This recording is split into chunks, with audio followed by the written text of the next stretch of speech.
Hello guys, आज हम discuss करने जा रहे हैं लंग एब्सेस। ठीक है, तो lung abscess, what is lung abscess?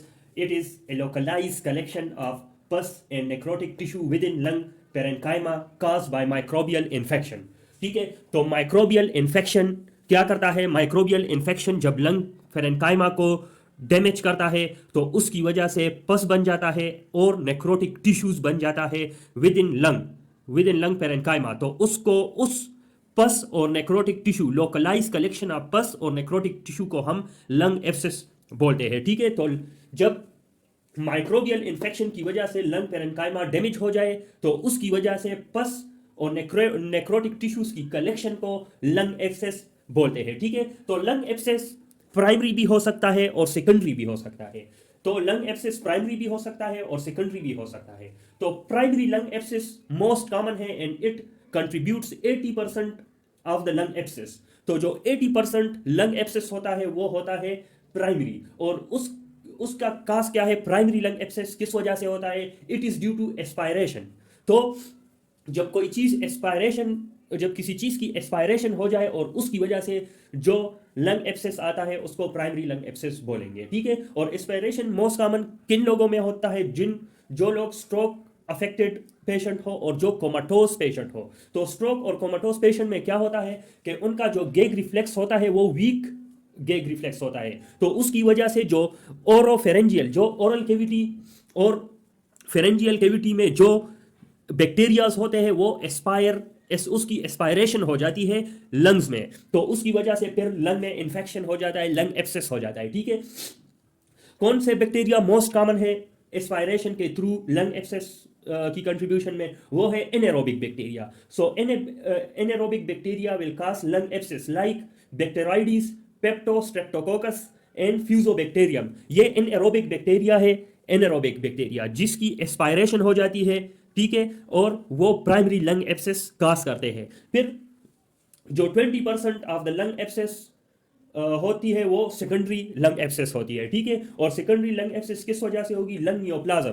तो लंग नियोप्लाज्म में क्या होता है कि लंग नियोप्लाज्म जो ब्रोंकियोल्स है उसकी ऑब्स्ट्रक्शन कर लेते हैं। और ऑब्स्ट्रक्शन से पहले जो कैविटी होती है या ल्यूमन होती है उसमें बैक्टीरिया एक्युमुलेट हो जाते हैं। ठीक है, तो फॉर एग्जांपल ये ब्रोंकियोल्स है, तो इस सेगमेंट में ऑब्स्ट्रक्शन हो गई तो इससे जो पीछे है ये वाले ये, तो इसमें लंग एब्सेस हो जाएगा। ठीक है, जहां पे भी ऑब्स्ट्रक्शन हो तो उसके जो पीछे जो ल्यूमन होता है उसमें बैक्टीरियाज एक्युमुलेट हो जाते हैं और इन्फेक्शन वो कर लेते हैं। ठीक है, तो इसी तरह लंग नियोप्लाज्म में भी ब्रोंकियोल्स की ऑब्स्ट्रक्शन होती है। और जब ब्रोंकियोल्स ऑब्स्ट्रक्ट होते हैं तो उसके बिहाइंड जो ल्यूमन होता है, जो सेगमेंट्स होते हैं लंग के, तो उनमें इन्फेक्शन हो जाता है। ठीक है, इसी तरह हिमाटोजिनस स्प्रेड की वजह से भी सेकेंडरी लंग एब्सेस हो सकता है। जैसे कि आईवी ड्रग यूजर्स जो होते हैं उसमें मोस्ट कॉमनली स्टेफारियस की वजह से सेकेंडरी लंग एब्सेस होता है। ठीक है, तो लंग एब्सेस में भी प्राइमरी लंग एब्सेस और secondary lung abscess. Primary is due to aspiration and secondary is due to lung neoplasm and hematogenous spread. It means के ब्लड के थ्रू स्प्रेड होता है। ठीक है, अब क्लिनिकल फीचर्स इसके क्या कौन कौन से हैं? तो लंग एब्सेस में भी एक्यूट लंग एब्सेस और क्रॉनिक लंग एब्सेस। एक्यूट जिसकी ड्यूरेशन लेस देन 6 वीक्स हो और क्रॉनिक जिसकी ड्यूरेशन मोर देन 6 वीक्स हो। ठीक है, less than 6 weeks acute, more than 6 weeks chronic. इसकी प्रेजेंटेशन किस तरह होगी? आपको पता है कि जहां पे इंफेक्शन हो उसमें हाई फीवर होगा। ठीक है, तो हाई फीवर, ठीक है, प्रोडक्टिव कफ। और वो कफ किस तरह होगा? पेरुलेंट। उसमें स्प्यूटम की जो कैरेक्टरिस्टिक होगी वो पेरुलेंट होगी और फाउल स्मेलिंग स्प्यूटम होगा। ठीक है, इसके अलावा night sweats, pleuritic chest pain, weight loss, ये इसके क्लिनिकल फीचर्स है। अब जो प्राइमरी लंग एब्सेस है उसमें एस्पिरेशन होती है। तो एस्पिरेशन में कौन सी जगह लंग एब्सेस होगा?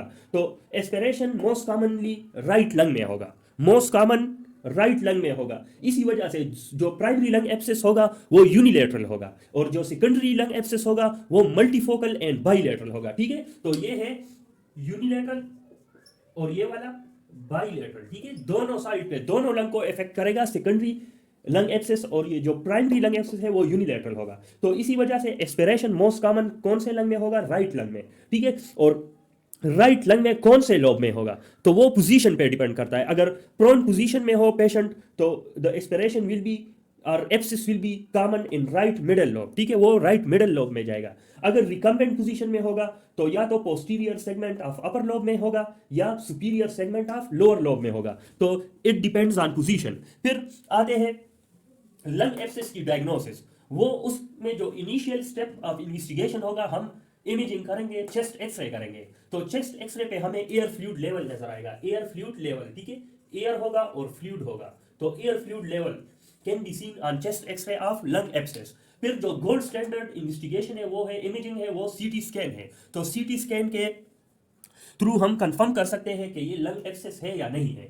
इसके अलावा हम स्प्यूटम, ग्राम स्टेन और कल्चर भी कर सकते हैं, ठीक है, कि हमें पता चले कि कौन सा बैक्टीरिया है और उसके लिए हम कौन से एंटीबायोटिक देंगे। फिर मैनेजमेंट की तरफ आएंगे, how we will manage this lung abscess. तो पहले तो हम we will confirm the diagnosis on imaging, ठीक है। जब इमेजिंग पे कंफर्म हो जाए लंग एब्सेस, तो इसके बाद हम पेशेंट को एडमिट करेंगे, एडमिट द पेशेंट। उसके बाद पेशेंट से कल्चर की सैंपल लेंगे और उसको लैब भेजेंगे, ठीक है। Obtain the sample for culture and send to lab,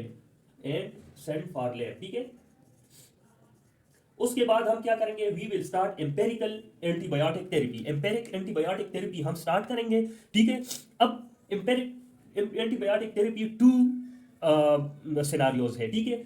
one, when there is no risk factor for MRSA, methicillin resistant Staphylococcus, and one is suspected MRSA infection। अगर MRSA infection suspected हो तो हम antibiotic, different antibiotic देंगे। और अगर risk factor नहीं हो MRSA के लिए, हमें कोई सस्पेशन नहीं है कि MRSA इन्फेक्शन है या नहीं है, मेथिसिलिन रेजिस्टेंस है या नहीं है, तो हम ये एंटीबायोटिक देंगे, ठीक है। जब रिस्क फैक्टर ना हो तो कौन कौन से देंगे, क्लिंडामाइसिन हम देंगे 600 mg IV every 8 hours, ampicillin sulbactam 3 gram IV every 6 hours, ठीक है। क्लिंडामाइसिन भी दे सकते हैं, clindamycin is best for anaerobic bacteria, ठीक है। एम्पिसिलिन सल्बेक्टम भी दे सकते हैं, ceftriaxone plus metronidazole. Metronidazole is also specific for anaerobic bacteria. तो सेफ्ट्राइक्सोन कितने डोज में देंगे, 1 ग्राम IV OD, और मेट्रोनिडाजोल 1 ग्राम IV BD।